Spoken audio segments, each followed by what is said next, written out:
Assalamualaikum warahmatullahi wabarakatuh. Innal hamdalillah, tsumma shalatu wassalamu ala Rasulillah Muhammad ibn Abdillah wa ala alihi wa sahbihi wa mawalah. La haula wa la quwata illa billah. Untuk memulai pertemuan kita, alangkah lebih baiknya kita awali dengan membaca basmalah dan niat agar kiranya apa yang kita lakukan, apa yang kita kerjakan ini dicatat sebagai amal baik, dan tentunya kita berharap apabila ada ilmu yang Allah anugerahkan kepada kita menjadi ilmu yang bermanfaat baik untuk agama, nusa, serta bangsa kita. Bismillahirrahmanirrahim. Nawaitu ta'alluma wa ta'lima wal ibadata wal istifadata wal hatha ala tamassuki bi kitabillahi wa sunnati rasulihi wad dalalata ala al-huda wal khair. Amin ya rabbal alamin. Sebelum kita masuk kepada pembahasan kita hari ini, mari kita sama-sama baca kembali surah Al-Humazah. Pesan Bapak yang belum berwudu, berwudulah terlebih dahulu. Kemudian yang belum menutup aurat dengan sempurna, tutuplah, karena yang akan kita baca ini adalah kalamullah atau firman Allah.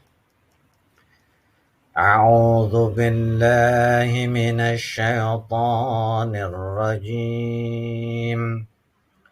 Bismillahirrahmanirrahim.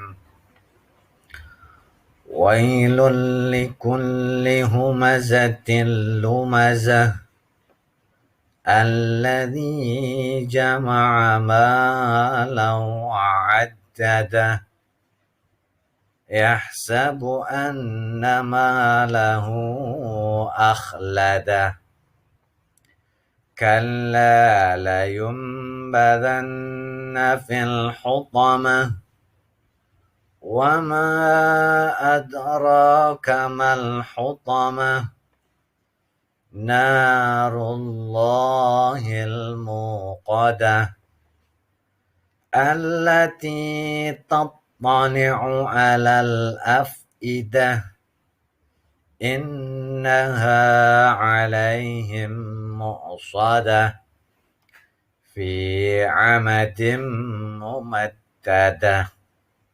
Shadaqallahul azim. Sekarang kita masuk membahas tajwid yang ada pada surah Al-Humazah. Ayat yang pertama, wailul likulli humazatil lumazah. Wailul likulli humazatil lumazah. Yang pertama di sini ada fathah ketemu ya mati, ini disebut dengan mad layyin. Disinilah mad layyin. Kemudian yang kedua, idgham bila gunnah. Idgham bila gunnah di mana di sini ada tanwin, ada dhammatain ketemu lam. Ini disebut dengan idgham bila gunnah. Idgham tanpa dengung.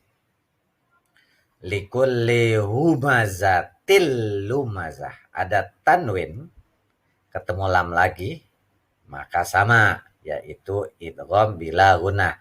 Jadi di ayat ini sudah ada dua idgham bila gunnah. Yang pertama wailul likulli, yang kedua humazatil lumazah. Ada tanwin ketemu dengan huruf lam. Lumazah. Di sini ada waqaf mamnu. Waqaf mamnu itu berarti alangkah baiknya tidak berhenti. Namun karena ini ada di akhir ayat, boleh dikategorikan boleh untuk berhenti. Kemudian ayat yang kedua, alladzi jama'a malan wa'addadah. Alladzi jama'a malan wa'addadah. Di sini ada nun wiqayah. Ini namanya nun wiqayah. Apa itu nun wiqayah? Nun wiqayah itu adalah nun yang nyambung. Jadi ketika ada yang seperti ini, maka bacanya kalau dibaca wasol seperti ini jadinya. Wailul likulli humazatil lumazatinil ladzi jama'a malau wa'addatah. Itu seperti itu. Nun wiqayah itu nun penyambung. Sekali lagi Bapak ulang. Wailul likulli humazatil lumazatinil ladzi jama'a malau wa'addatah. Kemudian hukum yang berikutnya alladzi. Ini alif lam syamsiyah. Ya, alladzi alif lam syamsiyah. Mat tabi'i di sini ada kasro ketemu ya mati. Ini dinamakan mat tabi'i.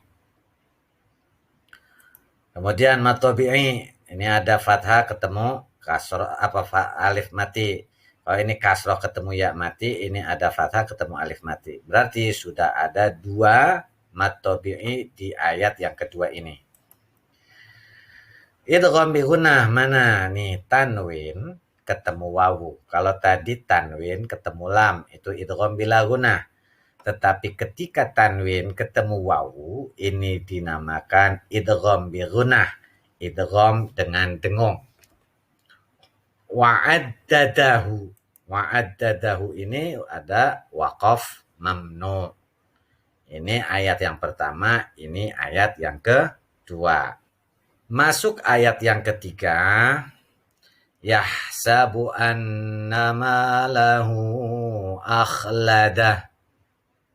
Yahsabu annama lahu akhladah. Gunnah mana gunnah? Ini ada non berharokat tasydid dinamakan gunnah. Nah di sini namanya mad tabi'i. Lahu akhladah. Di sini ada namanya mad silah tawilah. Mad silah tawilah ada hak domir, di depannya ada hamzah harokat hidup.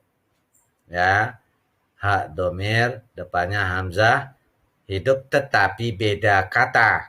Ini hampir sama dengan mad jaiz munfasil. Hanya bedanya di sini hak domir ketemu hamzah. Yang beda kata. Panjangnya sampai 5 harakat. Akhladah. Di sini ada waqaf jaiz. Huruf jim. Boleh berhenti. Boleh juga sambung. Ayat yang keempat. Kalla la yumbadanna fil hutamah. Kalla. Mat tabi'i. Fathah ketemu alif mati. Kemudian layum. Nah, di sini ada iklab. Ketika nun mati ketemu ba, lalu ada tanda mim, ini berarti menandakan iklab. Iklab itu adalah nun matinya sudah hampir identik dengan pelafalan huruf mim. Jadi kalla layum badan, bukan kallalayun, bukan, tetapi kallalayum badan. Nonnya masuk ke ba seperti huruf mim. Kemudian layum badanna. Kalau yang kalian jawab gunnah itu betul ya, ada non berharokat tasydid. Fil hutamah ini ada alif lam qamariyah. Alif lamnya ketemu huruf ha.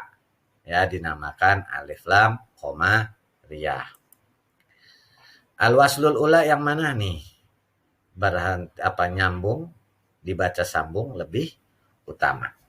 Itu yang disebut dengan al-waslul ula.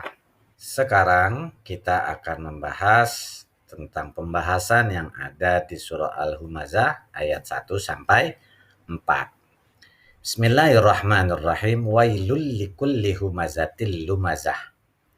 Kecelakaan bagi setiap pengumpat lagi pencela. Wail di sini merupakan, ada yang mengatakan ini adalah lembah di neraka, dinamakan neraka Wail, ya. Ada juga yang lebih banyak mengartikan adalah celaka. Celaka bagi Hamaz dan Lumaz. Hamazah dan Lumazah. Apa itu Humaz dan Lumaz? Humaz ini artinya orang yang mencela tetapi melalui kata-kata. Sedangkan Lamaz di sini adalah orang yang mencelanya dengan perbuatan. Dua-duanya ini tidak bisa dikatakan akhlak yang baik. Kalau di sini diartikannya humazah itu pengumpat, lumazah itu pencela. Seperti yang sudah dibahas pada minggu lalu, bahwasanya ini ada yang melakukan ketika di depan Rasulullah menjelek-jelekan, menjatuhkan supaya terlihat bodoh, supaya terlihat lemah, di belakangnya pun menggunjing dan mengomongin yang tidak baik. Ini merupakan sifat yang harus dijauhi oleh seorang muslim. Ayat yang kedua, alladzi jama'a mala wa'addadah. Alladzi yang jama'a mengumpulkan mala wa'addadah, harta dan menghitung-hitung. Maksudnya di sini mengumpulkan harta dan menghitung-hitung itu adalah kalau pagi sampai sore dia nyari itu uang, dikumpulin, dihambur-hamburin buat yang tidak bermanfaat, ditimbun, disimpan, bahkan enggan untuk diberikan kepada orang yang susah. Lalu kalau malamnya udah dia tidur kayak bangkai gitu ya. Jadi udah nggak peduli lagi. Ini termasuk sifat yang tercela dalam agama Islam. Kenapa?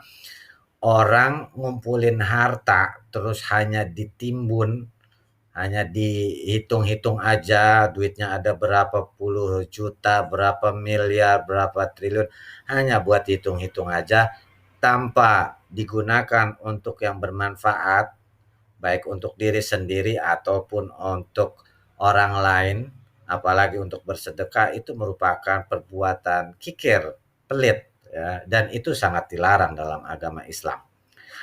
Yahsabu annama lahu akhladah. Kenapa mereka sampai ngumpulin harta, hitung-hitung? Karena anggapannya harta yang mereka punya itu bisa membuat mereka kekal selama-lamanya di dunia ini. Padahal seperti yang kita ketahui, yang namanya dunia itu fana. Pasti ada akhirnya. Di mana ada pertemuan, di situ pasti ada perpisahan. Kita kemarin banyak melihat orang-orang yang tiba-tiba sakit, lalu sorenya meninggal. Itu menandakan apa? Bahwasanya kita ini makhluk yang fana. Kita lemah dan kita pun nggak akan abadi.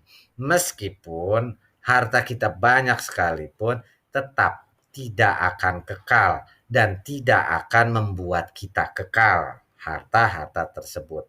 Yang bisa membuat kita kekal adalah ketika harta-hartanya itu digunakan untuk kebaikan, untuk sedekah, untuk hal-hal yang bermanfaat lainnya, yang manfaatnya terus ada meskipun kita sudah meninggal, maka itu adalah amal yang terus mengalir atau dikategorikan sedekah atau harta yang membuat kita kekal untuk berbuat baik di dunia ini.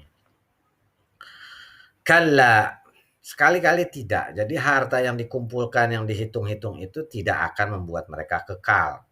Ini jelas ditegaskan oleh Allah, kalla, sekali-kali tidak. La yumbadzanna fil hutamah, sesungguhnya orang yang pengumpat, pencela, baik ada di depan ataupun di belakang, suka ngumpulin harta, menghitung-hitung harta, dan pelit terhadap harta yang dia miliki, terus juga memiliki anggapan bahwa harta yang dikumpulkannya itu membuat dirinya kekal, itu bukan tidak akan menjadi jaminan kebahagiaan seseorang di akhirat.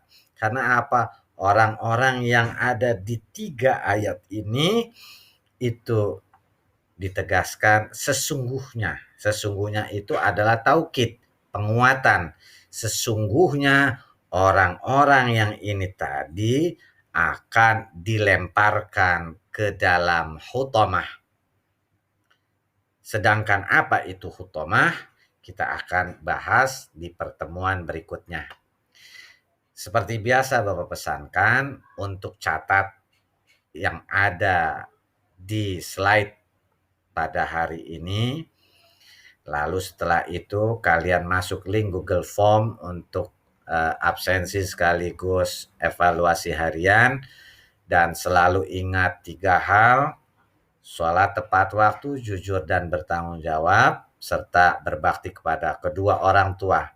Adapun password yang digunakan untuk hari ini adalah hutomah, yang akan menjadi bahasan kita pada minggu yang akan datang. Demikianlah tadi pertemuan kita di hari ini. Kita sama-sama berharap agar kiranya Allah Subhanahu wa Ta'ala meridhoi apa yang kita kerjakan dan apa yang kita lakukan. Dan untuk mengakhirinya, kita akhiri dengan kafaratul majlis. Subhanakallahumma wa bihamdika asyhadu an la ilaha illa anta astaghfiruka wa atubu ilaik. Walhamdulillahi rabbil alamin. Wassalamualaikum warahmatullahi wabarakatuh.